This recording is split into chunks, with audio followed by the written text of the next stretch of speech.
తెలుగులో అయితే కులం అని, హిందీలో అయితే జాతి అని. భాష ఏదైనా ట్రీట్మెంట్ ఒకేలా ఉంటుంది. సో క్యాస్ట్ అనే టాపిక్ చాలా పెద్దది. సో అందుకు నేను ఒక స్టోరీలా స్క్రీన్ ప్లే ఫార్మాట్లో కొంచెం ఇంట్రెస్టింగ్గా ఉంటుందని నేను అనుకుంటున్నాను. సో అందుకు స్టోరీ ఫార్మాట్లో చెప్తా. సో స్టార్ట్ నుంచి ఎండ్ వరకు వినండి. It will be more informative. So let's get into the story now. 2018లో ఒక 18 years old girl sacrificed her life in the name of suicide to see the change in caste system and the reservations. She belonged to Maratha community. 2012, according to the Nation Research Council in India, 625 women were raped and 1275 were murdered only because they belonged to Dalits community. అనగనగనగా ఎన్నో సంవత్సరాల క్రితం 1500 BC అప్పుడప్పుడే ఆరియన్స్ ఇండియాలోకి వస్తున్న time అది. వాళ్ళు వచ్చిన తర్వాత ఇలా ఉన్నారు ఏంటి అని చెప్పేసి 3 మేజర్ డివిజన్స్ కింద డివైడ్ చేశారు. First of all Kshatriyas, Brahmins and Shudras. ఆ తర్వాత క్యాస్ట్ సిస్టమ్ అనేది రోజు ఎవాల్వ్ అవ్వకుండా వచ్చింది. Like according to the food habits, according to the work they do and the culture, tradition, dressing, everything. So చాలా డివిజన్స్తో డిఫరెంట్ క్యాస్ట్ సిస్టమ్స్ని పెట్టారు. సో ఫైనల్లీ ఒక 5 basic divisions పెట్టడం జరిగింది. ఇప్పుడు దేవర్ బ్రాహ్మిన్స్, క్షత్రియాస్, వైశ్యాస్, శూద్రాస్, దళిత్స్. బ్రాహ్మిన్స్ అనేవాళ్ళు టీచర్స్, క్షత్రియాస్ అనేవాళ్ళు వారియర్స్, వైశ్యాస్ అనేవాళ్ళు landlords, merchants and all. Shudras అనేవాళ్ళు సర్వెంట్స్ అండ్ దళిత్స్ అనేవారు who worked at the dirty places, అంటే టాయిలెట్స్ క్లీన్ చేయడం, రోడ్స్ క్లీన్ చేయడం అలాంటిది అలా. So here the rise of untouchability. అసలు రైజ్ ఆఫ్ అన్టచబిలిటీ అనేది ఎక్కడ పుట్టింది? సో ఎవరైతే ఈ బ్రాహ్మిన్స్, క్షత్రియాస్, వైశ్యాస్, శూద్రాస్ ఉన్నారో వాళ్ళందరూ క్లీన్ ప్లేసెస్లో వర్క్ చేస్తారు. అట్ ద సేమ్ టైం వాళ్ళు వర్కింగ్ ప్రాసెస్ ఆగిపోతే చాలా ఇన్ఫర్మేషన్ మిస్ అయిపోతాం, చాలామంది సఫర్ అవుతారు.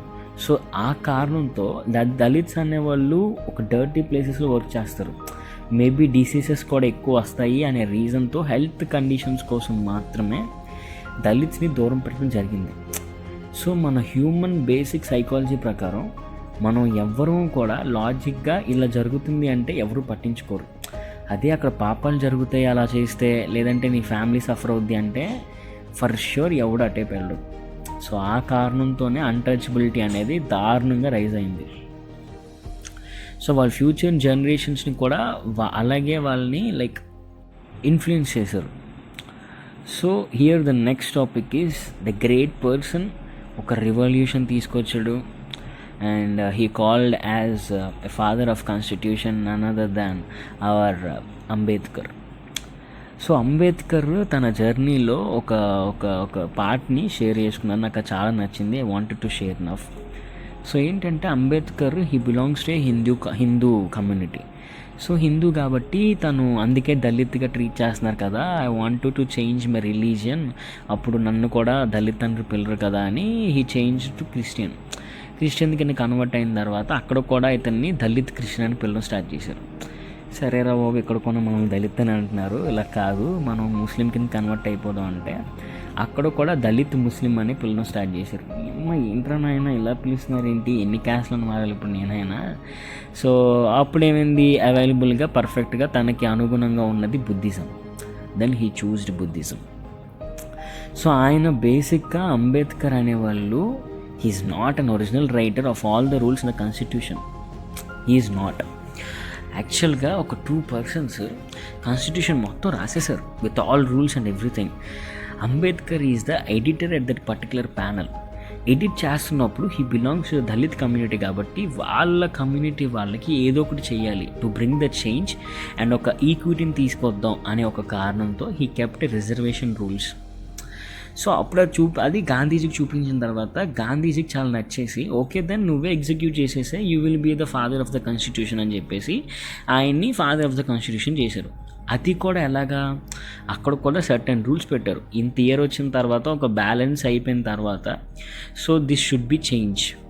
Then we will see the equity. Otherwise rise and lows ఉంటానే ఉంటాయి. There will be a differentiation. We can see a balanced and equity in the society అని చెప్పి ఒక సెట్ ఆఫ్ రూల్స్ ఒక set of years తీసేయాలని చెప్పి rule పెట్టారు. But our political leaders వాళ్ళ ఎజెండాస్తో వాళ్ళ సెల్ఫిష్ విక్టరీస్ కోసం ఇప్పటికీ రిజర్వేషన్స్లో ఏ మార్పులు చేయకుండా అలానే ఉంచడం జరిగింది. ఇప్పుడు ఒక బర్నింగ్ ఇష్యూ, అది అసలు హానర్ కిల్లింగ్ అనే ఒక టాపిక్ అనమాట. చాలా ఇంట్రెస్టింగ్ ఉంటుంది. అసలు హానర్ కిల్లింగ్ అంటే మీనింగ్ ఏంటంటే, మన ఫ్యామిలీలో ఎవడైనా క్షమించరాని నేరం చేస్తే వాడిని నిర్దాక్షిణ్యంగా చంపేయటం, మన ఫ్యామిలీలో వాడిని. సో బట్ కానీ ఇప్పుడు నేను విన్న honour killing, so called honour killings అన్నీ కూడా వేరే ఫ్యామిలీ వాడిని చంపేయడం. అది హానర్ కిల్లింగ్ అవ్వదు. That is particularly a murder. Honour killing అనే పేరుతో చంపేస్తున్నారు. అది హానర్ కిల్లింగ్ కాదు. అది క్యాస్ట్ గురించి కూడా కాదు. It's just an ego satisfaction అనే దానంతోనే అలా చంపడం జరిగింది తప్పితే it's not an honour killing. So మధ్యప్రదేశ్లో ఒక విలేజ్లో ఒక ఇన్సిడెంట్ నేను విన్నా. అది నాకు ఎలా అంటే లైక్ ఇలా కూడా ఉంటారా అని అనిపించేలా ఉంది. సో ఏంటి అంటే, ఒక అమ్మాయి ఒక గుడికి తనకు తానుగా అర్పిస్తూ లైఫ్ లాంగ్ ఉండిపోవాలి. అట్ ది సేమ్ టైం ఎవరైతే హయ్యర్ క్యాస్ట్లో ఉంటారో వాళ్ళు వచ్చి they can make sex with her and life long she will be treated as a prostitute only because she came from the Dalits community. So community నుంచి వచ్చింది, Dalits community నుంచి వచ్చింది అనే ఒక కారణంతో she treated as a prostitute అనమాట. So అది ఆ ఇన్సిడెంట్ జరిగింది. ఇట్ వాజ్ నాకు చాలా కదిలించింది అనమాట. సో స్టార్టింగ్లో ఒక ఇన్సిడెంట్ చెప్పాను, హియర్ వెల్కమ్. ఏంటంటే 2018లో ఒక అమ్మాయి, 18 years అమ్మాయి, తను ఏం చేసిందంటే 10th తర్వాత ఒక ఎగ్జామ్ రాసింది. She got scored 92%. Another girl scored 72%. ఈ 72% ఉన్న అమ్మాయి ఒక దళిత్ కమ్యూనిటీకి సంబంధించింది. So she got a seat in particular university. But ఎవరైతే 92% వచ్చిందో దీనికి సీట్ రాలేదు. సో ఆ ఇంజస్టిస్ భరించలేకపోయింది. సో తను ఒక నోట్ కూడా రాసింది. ఆ నోట్ ఏంటంటే, నేను సూసైడ్ చేసుకుంటుంది నాకు సీట్ రాలేదన్న బాధతో కాదు, ఇంజస్టిస్ జరిగింది అని. సేమ్ టైం నా ఫ్యూచర్ జనరేషన్స్లో అట్లీస్ట్ వాళ్ళు ఈ ఇంజస్టిస్ ఫేస్ చేయకూడదని ఒక కారణంతో I wanted to sacrifice my life in a shape of suicide అని లెటర్ రాసి చనిపోయింది. అండ్ నెక్స్ట్ 2012లో ఒక ఇయర్లోనే 612 women's were raped. At the same time 1725 మెంబర్స్ని చంపేశారు నిర్దాక్షిణ్యంగా, only because they came from the Dalits family. So ఇవి నాకు షేర్ చేసుకుని అనిపించింది. ఇలా జరిగినాయి మన ఇండియాలో అంట. సో ఇప్పుడు మనం ఏం చేయగలుగుతాం? సరే, ఎవరికైనా ఒకవేళ కులపిచ్చుండి ఎవరైనా క్యాస్ట్ సిస్టమ్ గురించి మాట్లాడితే ఇది ఒకటి చెప్పండి, వాళ్ళకి మారుతారేమో అని అనుకుంటున్నారు. ఇప్పుడు అందరు బ్రాహ్మిన్స్ టీచర్స్ అవ్వట్లేదుగా, అందరు క్షత్రియాస్ వెళ్ళి ఆర్మీలో జాయిన్లు అవ్వట్లే, ప్రతి వైశ్యాసు కూడా ఫార్మర్స్ అవ్వట్లేదు, రైతులు అవ్వట్లేదు, ప్రతి శూద్రాసు కూడా ఒకటి కింద పనిచేసి సర్వెంట్లలో ఉండట్లేదు. అండ్ దళిత్స్ వాళ్ళు అస్సలు ఇప్పుడు టాయిలెట్స్ క్లీన్ చేసుకోవట్లేదు. So government should see and change the society. So మన మైండ్ సెట్ కూడా మారాలి. ఎవరికైతే ఈ క్యాస్ట్ పిచ్ ఉందో ఇది చెప్పండి అన్నా.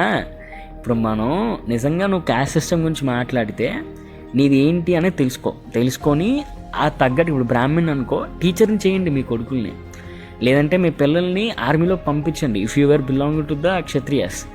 అండ్ ఒకవేళ నిజంగా మీరు వైశ్యాస్ అయితే వాళ్ళని రైతులు చేయండి. ఎందుకు చదివిస్తున్నావు అంటే ఆడ కంపెనీ కింద వర్క్ చేస్తాడు. కంపెనీ కింద వర్క్ చేస్తాడంటే he will be an employee. Employee is nothing but labourer for that particular company. So మళ్ళీ ఆడు ఏం చేస్తున్నాడు? లేబర్ పని చేస్తున్నాడు. So everything was changed. Caste system అనేది అతి పెద్ద అవుట్డేటెడ్ సిస్టమ్. ఇప్పుడు మనకి ఒక అప్డేటెడ్ సిస్టమ్ కావాలి. We need a new caste system and reservations. So మనమైనా మన కోసం మనమే చేంజ్ తీసుకొద్దాం. అట్లీస్ట్ మన మైండ్స్ని మార్చుకుందాం. Let's hope for the better and a beautiful future of our India. Thank you.